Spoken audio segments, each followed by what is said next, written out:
जिस नारी को संतान नहीं हो रही हो, बहुत प्रयास कर लिया हो, पुत्रदा एकादशी पूरे साल में 2 बार आती है। एक श्रावण के महीने में आती है, दूसरी पोषादिक्रम में आती है। पुत्रदा एकादशी होती है, ये संतान की वृद्धि करने वाली होती है। शंकर जी के मंदिर में जाकर, भगवान शिव के मंदिर में पूजन करके घी का 1 कटोरी में घी और 1 कटोरी में खीर शंकर के सामने रख देते हैं।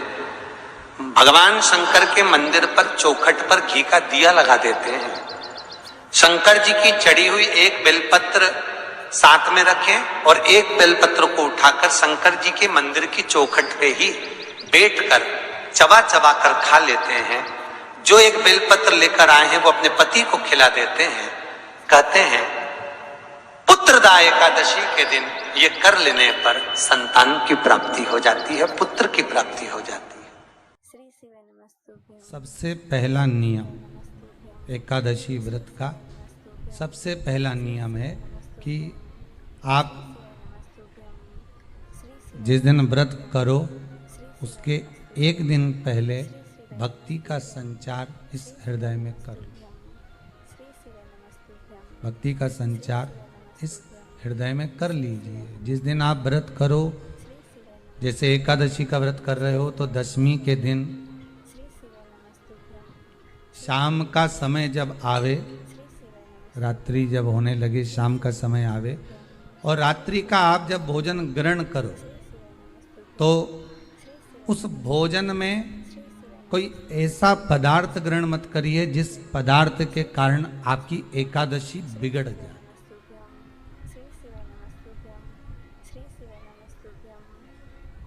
कोई बेकार भोजन हमें ग्रहण नहीं करना,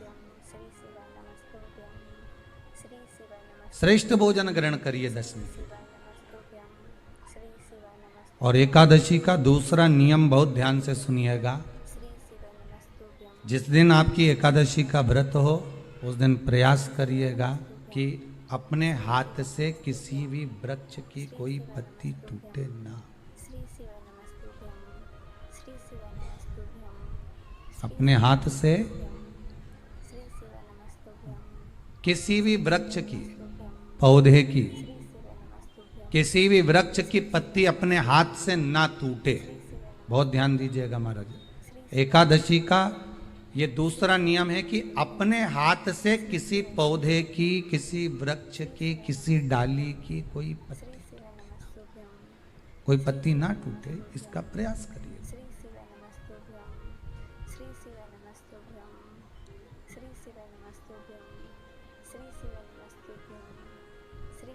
कितना सुंदर व्याख्यान कहा है, कितना सुंदर वर्णन है महाराज कि मात्र एकादशी का व्रत कर लेने पर, मात्र एकादशी का व्रत कर लेने पर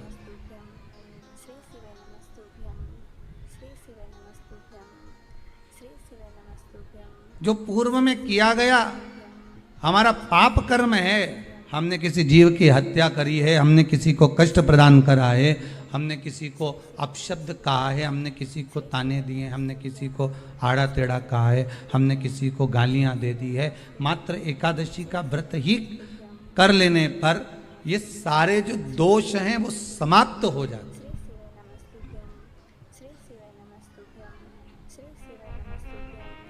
सारे दोष हमारे समाप्ति पर आ जाते हैं।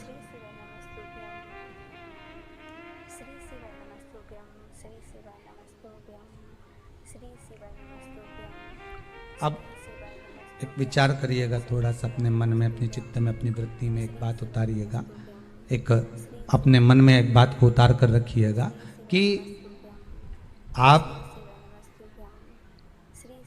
अपने पाप को, अपने पाप कर्म को जिस दिन छिन्न करने वाले हो, समाप्त करने वाले हो, अपने पाप को आप जिस दिन समाप्ति पर लेकर जा रहे हो तो उसके 1 दिन पहले आपको प्रसन्नता होना चाहिए कि नहीं होना चाहिए कि कल मेरा पाप कटने वाला है, कल मेरा पाप समाप्त होने वाला है।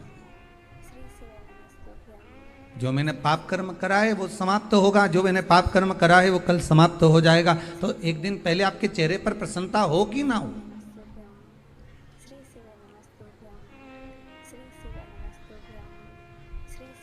और चेहरे पर वो प्रसन्नता आपके आना चाहिए कि कल मेरा एकादशी का व्रत है, आज दशमी है, कल एकादशी का व्रत है, तो कल मेरी जब एकादशी का व्रत रहेगा तो मेरा ना जाने कितना कितना पाप, कितना असत्य, कितना झूठ, कितना प्रपंच वो समाप्त हो जाएगा। इसमें मुझे प्रसन्नता हो, इसमें मुझे आनंदता हो।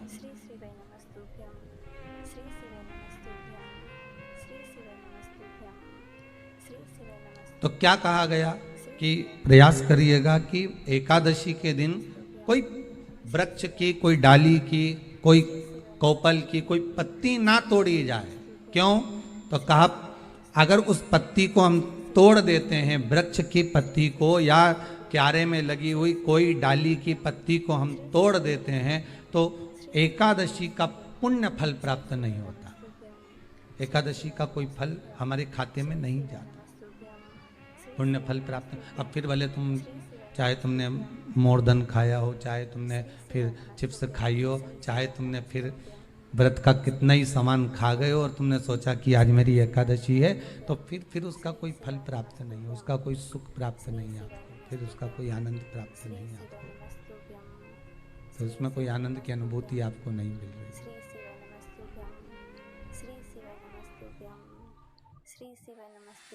स्कंद पुराण कहती है जिस व्यक्ति पर कर्जा बहुत ज्यादा मात्रा में हो जाता है और कर्जा चूकता नहीं है, आप बहुत प्रयास कर लिए, करोड़ों रुपए का कर्जा हो गया, यहां से लिया वहां दिया, वहां से उठाया वहां दिया, वहां से उठाया वहां दिया, तो निवेदन है कभी मौका लगे कर्जा मुक्ति के लिए सारे वृक्षों में अगर कोई श्रेष्ठ वृक्ष माना गया है तो वो बट का वृक्ष माना गया महाराज। इसलिए प्रशासनिक कार्य के लिए, मानसिक टेंशन में, परेशानियों में बटकेश्वर महादेव का स्मरण किया जाता है।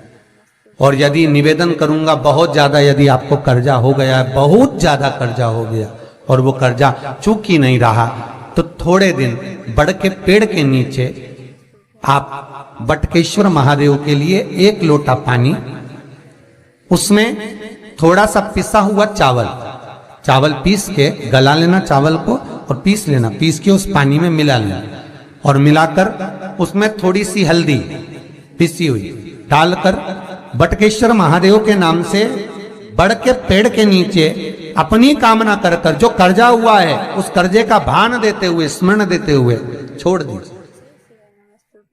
महाराज 2 या 3 सोमवार एक ही जगह पर करना, 3 सोमवार बाद वहीं से बड़ के पेड़ की थोड़ी सी जड़ उठा लाना और उस जड़ को एक कोई धागे में बांधकर या तो अपनी गले में डाल लो या अपनी जेब में पटक लो, उसको थोड़े दिन पटक कर रखना, लगभग 2 से 3 महीना पटक कर रखो। वो जड़ जैसे बड़ का पेड़ विस्तार होता है, पानी गिरे ना गिरे, जल वृष्टि हो ना हो, गर्मी पड़े ना पड़े, उसको कोई फर्क नहीं पड़ता, बड़ का वृक्ष आप रूप फैलता जाता, उसकी जड़ें अपने आप प्रबल होती है।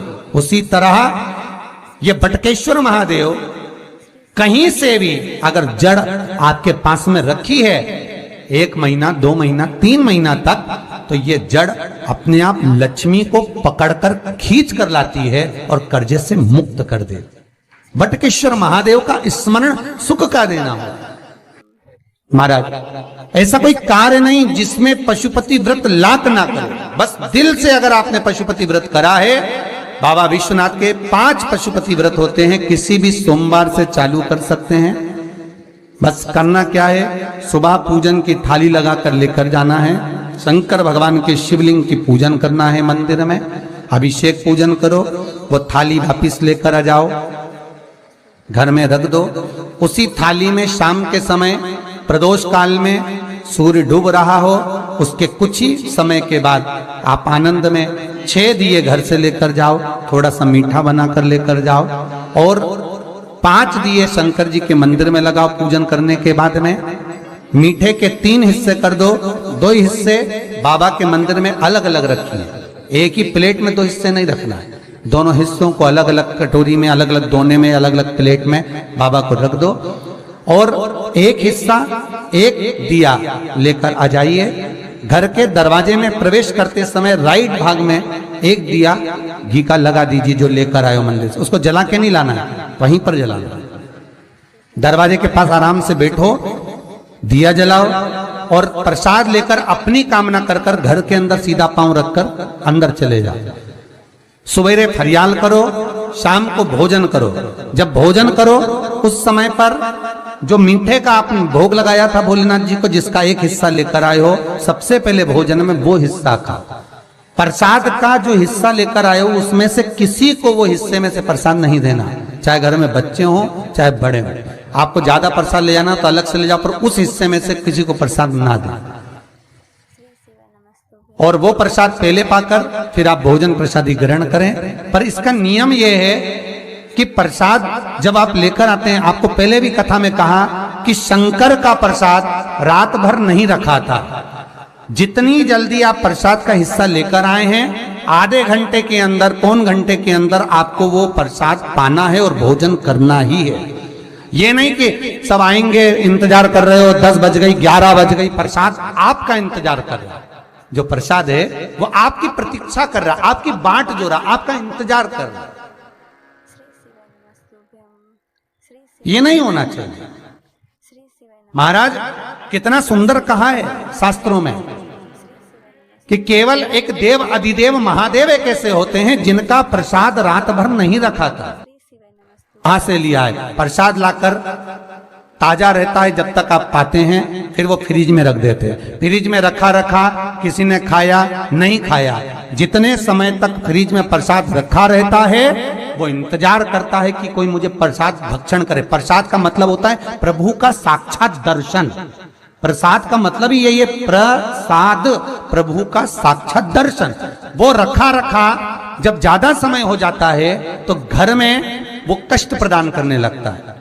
हमेशा याद रखो, प्रसाद जैसे ही आए उसका सही समय पर उसको पाओ। रखे हुए प्रसाद पड़ा हुआ है, फ्रिज में रखा हुआ है, बेटा खाएगा, बहू खाएगा, ये खाएगा, वो खाएगा, फिर धीरे धीरे वो बद्दुआ देना प्रारंभ कर देता है, जिससे घर में बड़ी बीमारी फैलने लगती है, बड़ा रोग आने लगता है। तो लोग सोचते हैं हमारे घर में ना तो हम कोई नशा करते हैं, ना हम कोई चीज खाते हैं, ना हम बाजार का खाते हैं, फिर रोग कहां से आता, फिर बीमारी कहां से आती? अर्थात वो बद्दुआ देता है। उसका प्रयोग करो, समय पर करो, समय पर पाओ।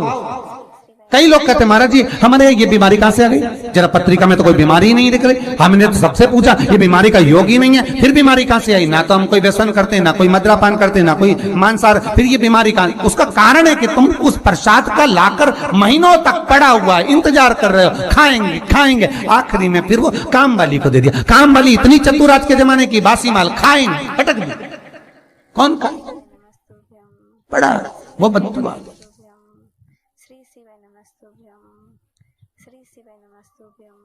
जितना आपको पाना है, जितना आपको लेना है, उतना प्रयोग करो। ज्यादा रखकर बहुत दिनों तक पड़ा है, खोर रखी है, मोहन थाल रखा है, लड्डू रखा है, पेड़ा रखा है, कुछ सामान रखा, नहीं भाई, जितना बने उतना लाओ, नहीं तो किसी को तुरंत बांट दो, समापन करो। पर अपने यहाँ पर बहुत दिन तक रखकर उसका बाबा स्वयं, मेरा श्री जी बाबा, मेरे तिरुपति बाबा, मेरा गोवर्धन नाथ, मेरा भोलेनाथ, उस प्रसाद के रूप में तुम्हारे घर में कितने दिन इंतजार करे कि मैं तेरे भीतर प्रवेश करूं, पर तू कराए नहीं, पड़ा है, रखा रहने दो, मन नहीं करता।